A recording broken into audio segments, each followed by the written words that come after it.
For the past 34 years, the fiscal watchdogs at the Boston Municipal Research Bureau have been putting a spotlight on examples of taxpayer money well spent. That's done by honoring people, mostly from city agencies, for dedicated service. Among the 8 city employees recently honored a registered nurse at Boston Arts Academy. We'd like to welcome Jocelyne Abouojaoude. Thank you very much for being with us, Jocelyne. Thank you.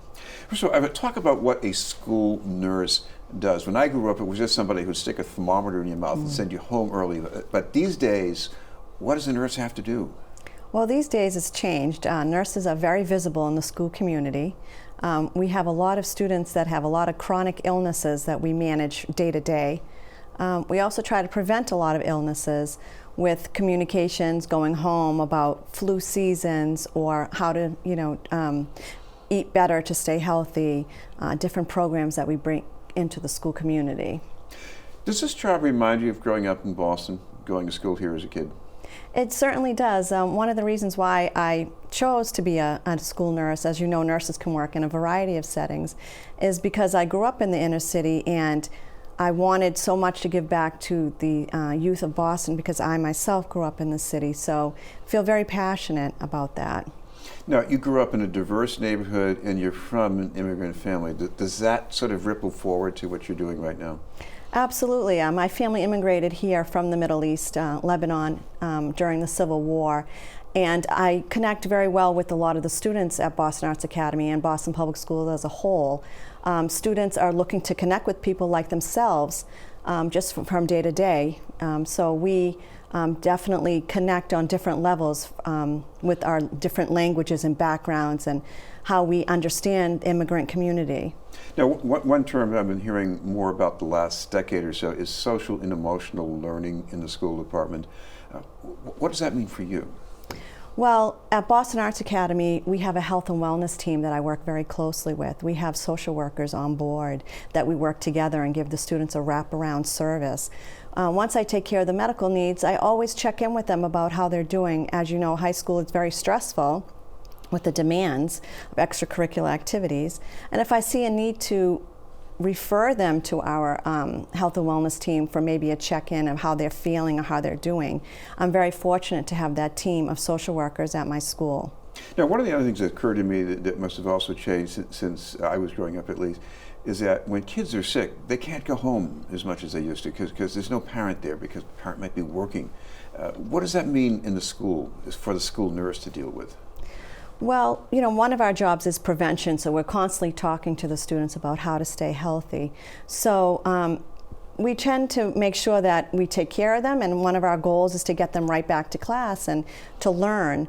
So we make sure that they know if they're sick to stay home and that absence will be excused, but that there is a school nurse in your building full time, so whatever your health demands are, we can take care of it and make sure that you're at school safely. This is BNN News. We're talking with Jocelyne Abouojaoude from Boston Arts Academy. Jocelyne, one of the other things that's changed is that people of all ages, I think, are more likely to take medications. You've got to keep track of some of that. What is it, 500 students, daily medications?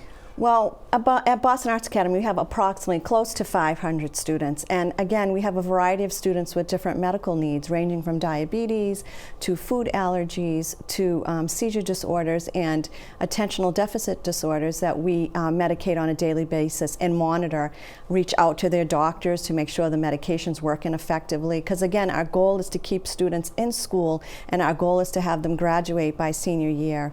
Because another thing that's part of the mix here is the level of trust between you and the students. Describe, what's that like for you to work toward that with a student? Well, again, the students are my priority in the school building, and as soon as the students makes entrance in 9th grade, I try to build a rapport with them and a bond.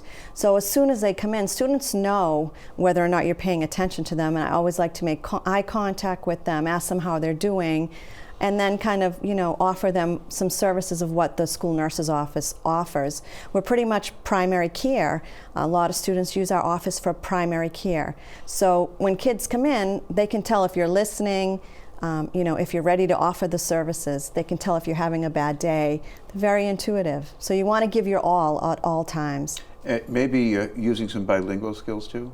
I am. So I'm Arabic, and our school is one of, I think, the 2 schools in Boston that offers Arabic as a alternative language, with languages required to get into college. So we have Arabic at our school, and sometimes I participate in their classes and hear them have conversations with each other. And when they come in, the Arabic students like to communicate with me in Arabic. So we have a lot of fun just being part of our community using the Arabic language. Now, I know this could be said about many different languages, but for a kid who comes here from another country, they hear you speak their language, they hear you treat it with respect. How does that play with them, you think? They get very excited to know that I speak a different language. A lot of them say, you don't speak like you have an accent, or I could never tell, miss, what language are you speaking? I'm so astonished. Even now, some of the seniors will say, I can't believe you speak another language. They get excited. It motivates them to learn and to interact and to go back to class, learn more, so that they can communicate with me. Now, finally, I know there are a lot of great people doing great things working for the city. How did you feel when you heard from the Municipal Research Bureau that you were going to get one of the Shattuck Awards? I was shocked, truly honored. What a great honor to receive the Shattuck Award. Working and knowing the city for as long as I have been, working in the schools for 22 years, and also knowing other people that have received the Shattuck Award, I feel truly honored to be one of the recipients this year. Thank you very much for being with us, and congratulations. Thank you. Jocelyne Abouojaoude. We'll have more news in just a moment.